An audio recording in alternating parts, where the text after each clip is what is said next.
welcome back to my channel.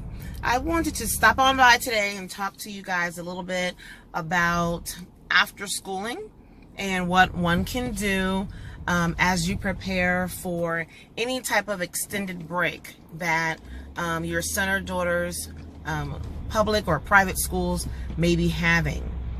So here are some tips, or some ideas better yet. If you notice your son or daughter may be struggling in a particular topic or subject, I think it will behoove you to utilize their extended breaks, may it be a week, 2 weeks, 3 weeks, or the summer, to kind of hone in on those gaps and kind of figure a way to close them, right? So let's say your son or daughter, you notice, is having some trouble in terms of reading or reading comprehension. You can simply do some corrective reading, which basically means take out a book that is a grade or two below their grade level, some books that are at grade level, and maybe a book that's above their grade level, and have them start off with the lower grade level and read it aloud to you. Read it a bit slower. And what you're checking for is articulation, pronunciation, accuracy, flow, and speed. To check speed, what you can do is have them read and put a timer on. They don't need to see the timer, but as they're reading a paragraph, when it gets to a minute, put a slash behind the word that they last said, and then they'll just keep on reading. They don't need to know what you're notating or what you're doing. If that's going to distract them, then you may want to make a copy of the page that they're reading, and then as they're reading and your timer is next to you, then you can mark the slashes behind the last word that was read every minute on your copy paper. And then the point of doing that is basically kind of looking at how many words per minute your child can read. And to decide what the bracket or what the range is, you can look that up online. Well, I last heard that a 5th grader, as an example, should be reading about 140 words per minute. So 140 to 150 words per minute. But again, you can do that research to determine the ranges for grade level or for age and so forth. Does your child have to fit into that perfect box? No, but it's just a starter. It's a place to kind of start and determine, you know, where your child fits in accordance to these standards and in comparison to other kids that are in similar age groups or similar grades. Okay, so that's one thing we can do for reading. So let's come up with some tips for comprehension.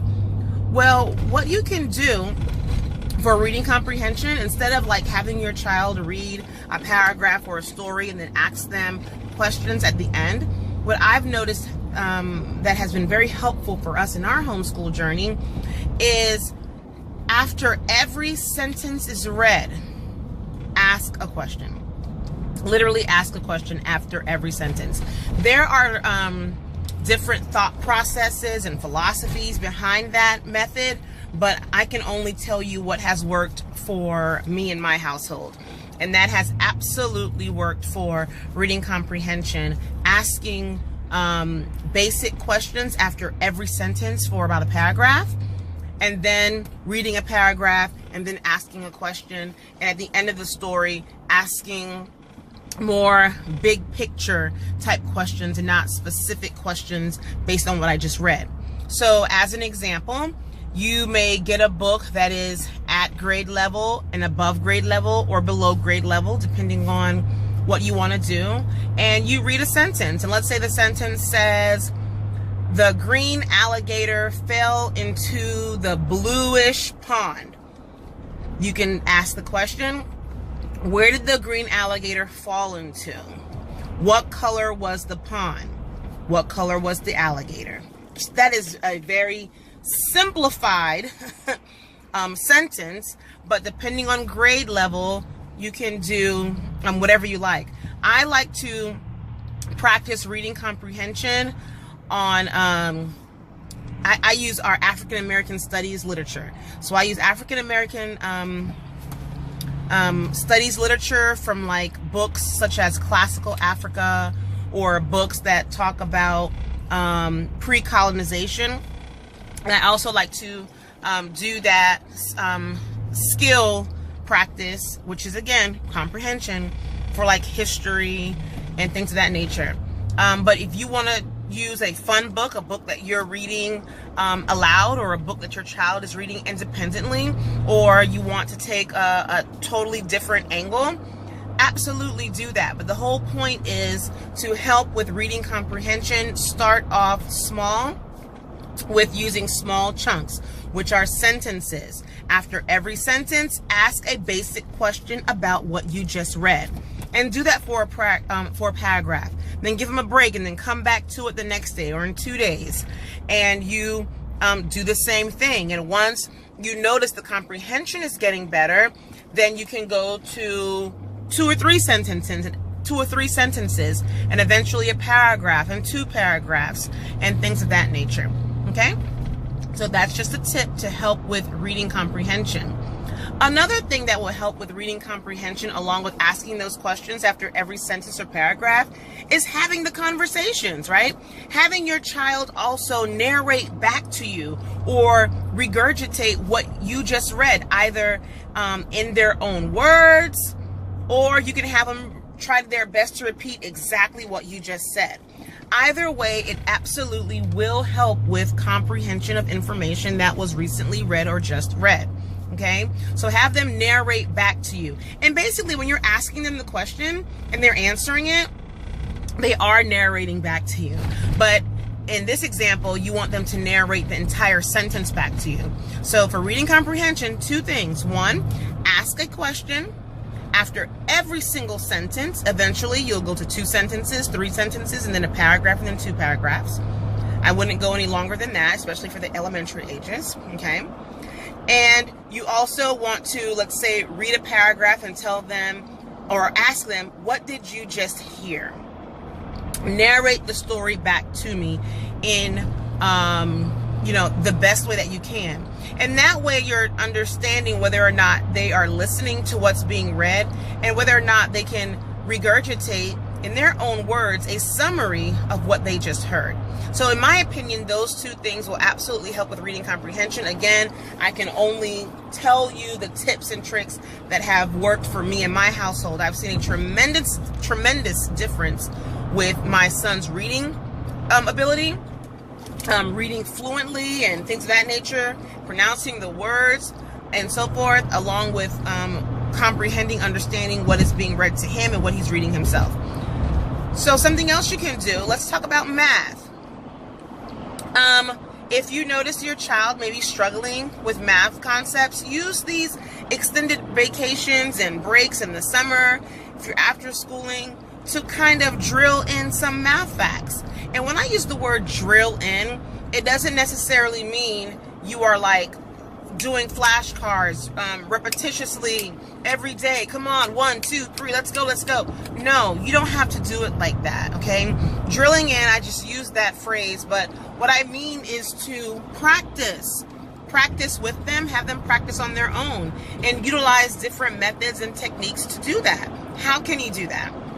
Well, you can use timesheets. You can go online and print out multiplication, subtraction, division, addition, fraction, percent, conversions to decimals, and so forth.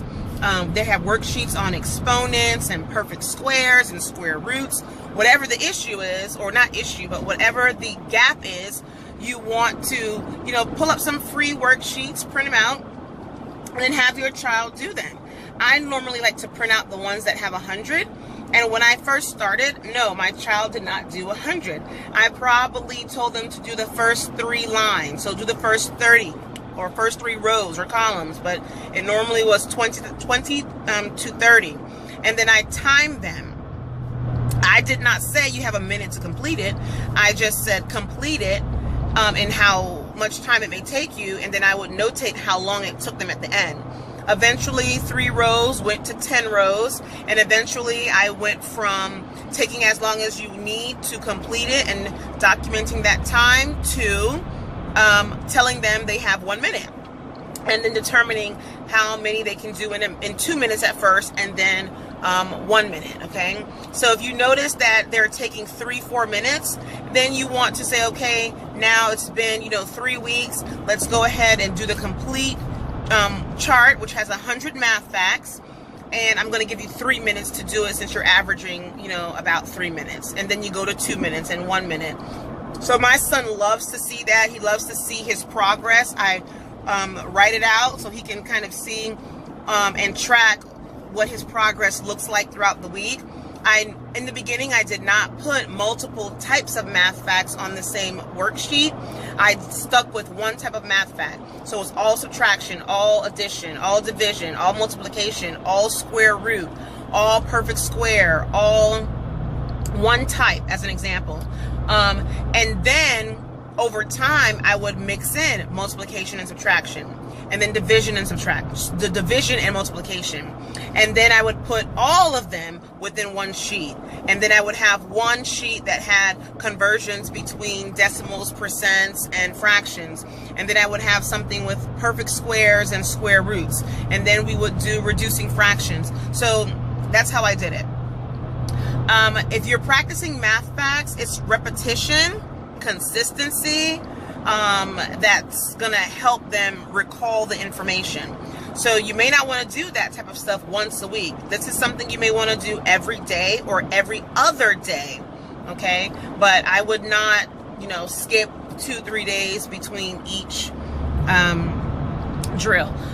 Another way you can do it, you can go to extramath.org, extramath.org, and they offer the same technique.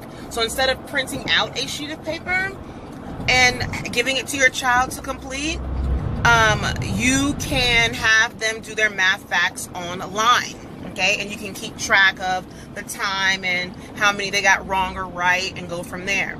We also use flashcards, and we play games with the flashcards.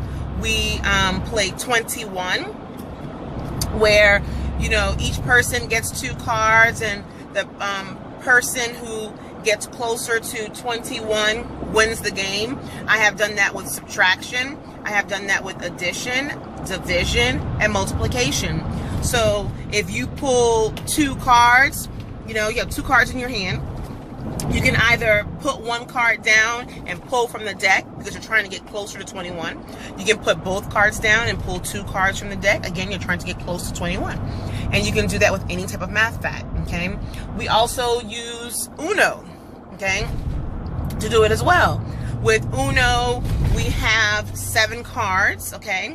And then with those 7 cards, we have to utilize those 7 cards to create an equation in order to get to whatever number we decide. Let's say that number is 20 or 18 or 50 or whatever the number is.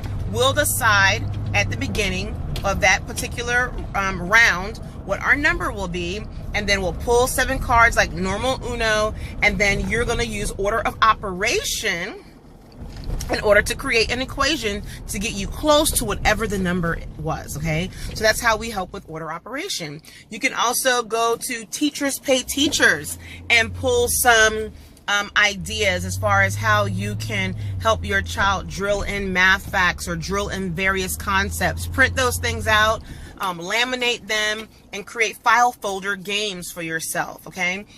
For you and your child. We also like to play with dice. So we'll use dice and we'll create a game. I think the game is called Squares. I forgot.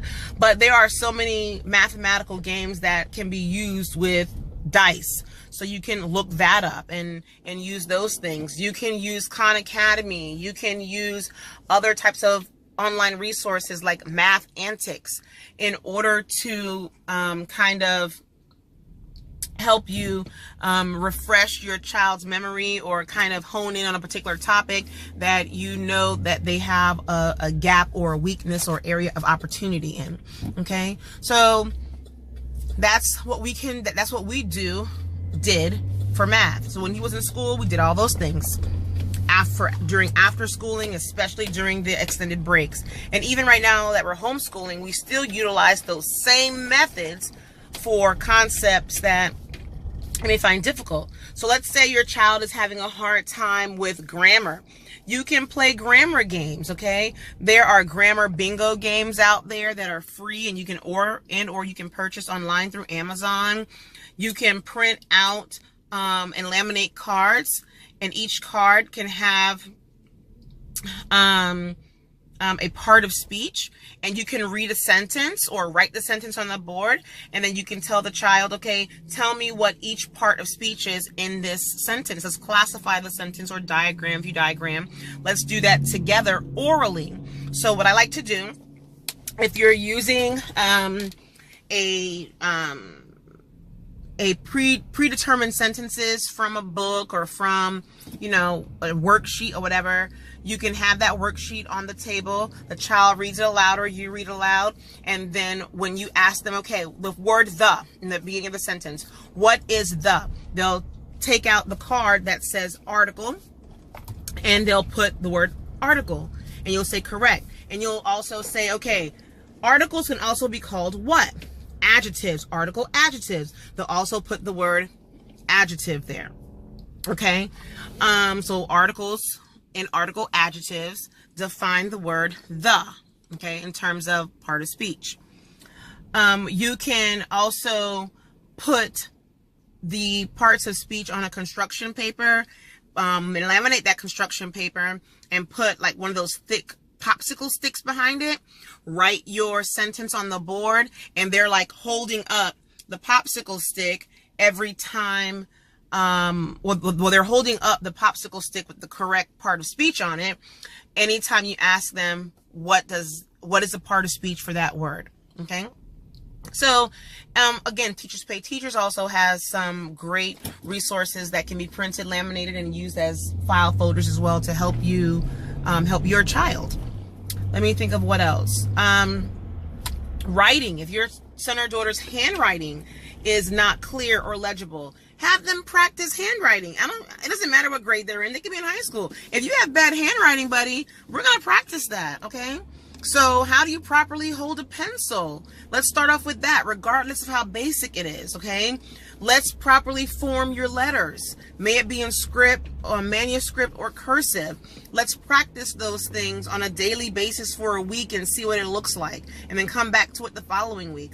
The whole point, guys, is when you are after schooling your child, which is part-time homeschooling in my opinion, whether you do these things on the weekends, after school, they don't have any homework, or on extended breaks, use those times, as opportunities to determine what your child's gaps are, and then help them close those gaps through repetition, consistency, and practice. How do you know if your child even has a gap?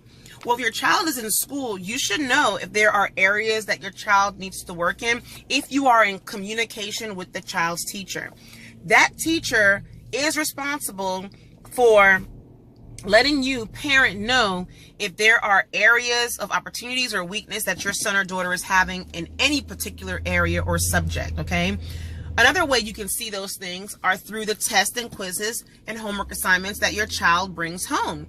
If you notice your child is bringing home, B's, C's, D's, F's for any particular topic, and it's not, and it's consistent in a particular area, that should, spark that light in your head that says, this may be an area that I have to work on. And maybe you're too busy on the weekend or after school, and you say, okay, we're going to touch on that on the next break, maybe winter break, Thanksgiving break, Easter break, summer, or whatever.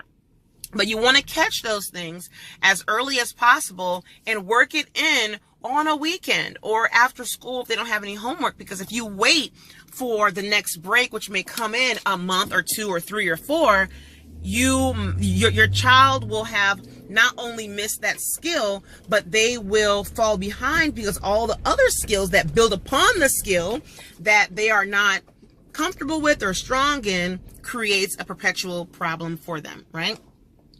So normally, guys, on extended breaks or in the summer, I like to focus on very few topics.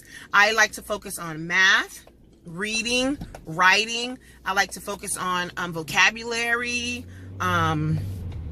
spelling, and I do focus on African American studies and African American history and literature, because more than likely your child will not be receiving that type of instruction or information at school in the most conducive way. To include multicultural literature as well. I'm not just focused on African American history, although that's strong in our homeschool, or when I was after schooling, that's something that we really, took our time in. But I also sprinkle in multiculturalism as well. So the whole point of this video is just to tell you that when your child is on break, it's okay to give them a break, okay? But remember, your child is home, or I don't know, wherever they may be, daycare or camp or wherever, for 8 to 10 hours a day. And when they come home, they are, video gaming, TV watching, or whatever. They may be free to do whatever they want. It's okay to take an hour or two of their time each of those days in effort to correct, fine-tune, enhance, or progress whatever needs to be done. And if they're doing great in school and nothing is wrong and there are absolutely no gaps, they're getting straight A's on everything, then guys, you can still do stuff. You can find out from the teachers what are they going to learn when they go back to school? What are they going to learn the next semester? And start using some of the strategies that I mentioned to kind of teach those things to your child, or have them teach it themselves by videos, YouTube, file folders, games, and things of that nature. And you also may want to consider incorporating self-led learning or interest-led learning, or it's also called self-directed learning, where if your child is interested in any particular topic, facilitate that process by giving them the resources in order for them to dive into whatever that interest may be. As an example, this works awesome for science and art and, a lot of other things. So let's say your child is interested in weather, okay? And they are starting to ask you questions about different types of extreme weather, like hurricanes, tsunamis, droughts, tornadoes, hurricanes, based on what they're hearing on the news, what's going on in their environment, what they hear about from conversations from you and dad or others, sparks interest. So you would have them, go to YouTube and watch Bill Nye the Science Guy, or Netflix and watch Bill Nye the Science Guy, and watch all these science documentaries and things of that nature about that particular topic. Do they need to write something and give it to you? No.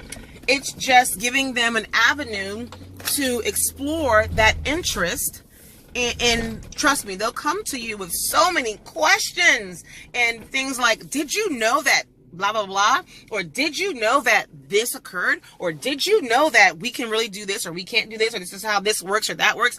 They will come to you so excited. Be enthusiastic. Be excited along with them. And listen. Give them the time that they need to talk to you about what they've learned, and listen to what they're saying, and be engaged. And if you have a question based on what they're learning, ask them to find the answer out for you and come back and tell you within a few days, okay? If they are interested in engineering, if you have the funds, you may want to invest in a class for them on the weekend, or you may want to invest in making a purchase of some kind of engineering kit in order to spark their interest even further. If they like to draw and they like art, if you have the funds, enroll them in a summer art class or a winter art class or course or whatever. or give them the paint, the watercolors, the crayons, the markers, whatever they need to create their own masterpieces, okay? Allow the children to also direct their own learning, whatever their interest may be, even if it's not of interest to you. Allow them to, you know, just go out and explore those things. So I hope this video was of interest to you. I hope I gave you some useful and beneficial and valuable information that you can add to your back pocket in terms of how you can after school, or how you can utilize your students' extended vacations or their summer breaks or whatever time off they may have from school, and how you can utilize that time to kind of part-time homeschool or bring in some things that will help them in their academics, okay? It doesn't always have to be academic driven. Like I said, you can do self-led learning where they can decide what they want to learn, but you absolutely want to determine, one, are there gaps? Two, what are those gaps? Where does my child need help in? How can I help my child? How can I facilitate the learning? What resources are out there? Be supportive, participate, engage, and your child will do the same, I promise. They'll be reluctant, but they'll do the same. You don't have to spend their time off completely giving them to the television or the electronics or wherever whatever's occupying their time. You want to go ahead and utilize that time to kind of help them to become better at whatever they're struggling with. Also, I forgot to mention what we've done before. We've done, you know, professional development type stuff. Yes, for my elementary age student, we do we do professional development. And this will work great for your middle schoolers and your high schoolers, where we, you know, if I don't want to do academics every day, you know, I may do, you know, 15 minutes today on etiquette, or how to properly shake someone's hand, or we talk about leadership skills, or we talk about conflict resolution, and we talk about behavior and emotional management, and we talk about scenarios of if this happens, what would you do and why, or we talk about opposing views on a particular topic. You know, boys like this sport and girls like this sport too, but not a lot of girls play in that sport. Why? What are some, you know, what are some benefits and the pros and cons to that particular sport and that particular gender playing that particular sport or activity? And doesn't even matter. You know, I'm not doing those things to kind of drill in what my philosophy is. I just want to get my child thinking, just to help them with analysis and putting thought into whatever their perspective or ideas are, and helping them generate solid conclusions when they have an opinion about something, and being able to back it up with facts. These are things that you can do with your elementary, middle, and high school age students. So professional development. You know, if your child is typing a lot of papers for their school, then go ahead and give them a class. Pay for a course for them in typing. How to use Microsoft Word, how to use Microsoft Excel, PowerPoint. If you don't want to invest in that, then you take the time and you take 30 minutes a day and you teach them each of those things, and you have them take notes. Google has their version as well of what Microsoft Office has. Have them utilize both and understand how to use both of those things, okay? You can teach your child how to properly type yourself, okay? So these are just ideas, guys, that we can bring into our homes and help our children with, things that they're not going to learn in school. And if they are learning some of these things in school, great, but it's not going to be as detailed as you would make it as the parent. You know, teach them how to set a table properly. How do you use a fork and knife to cut your meat, as an example? And when you do use a fork and knife to cut your meat, is it proper etiquette in the United States to switch hands? And if it is, why? Where did that come from? Why do some people decide not to switch their hands when they, cut their meat with their fork and knife? There's so many things, guys, that you can do. But again, I'm going to go ahead and get off this phone. I hope you enjoyed this video. Any questions for me, leave them in the comment box below. I'll get back to you at my earliest convenience. And as always, guys, you be blessed and make it a great day. And until I see you in another video, talk to you soon.